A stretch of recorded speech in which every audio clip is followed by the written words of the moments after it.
Hi YouTube world. I wanted to show you this hack I did because it's kind of funny.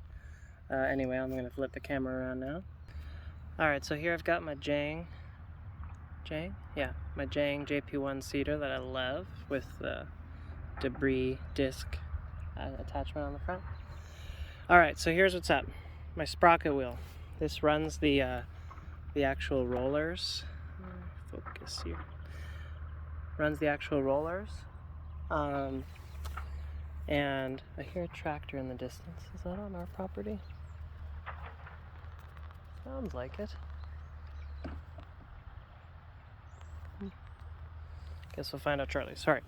Okay, sprocket runs the rollers, but I actually lost my sprocket. This is a replacement I made. You'll notice this is one of the wheels that can go on the internal sprocket. I took a piece of square rod and I ground it down to the same profile as the hole-ish. It's not perfect. And then I just tack welded that sprocket on. It's the same number of teeth as the original one, 10.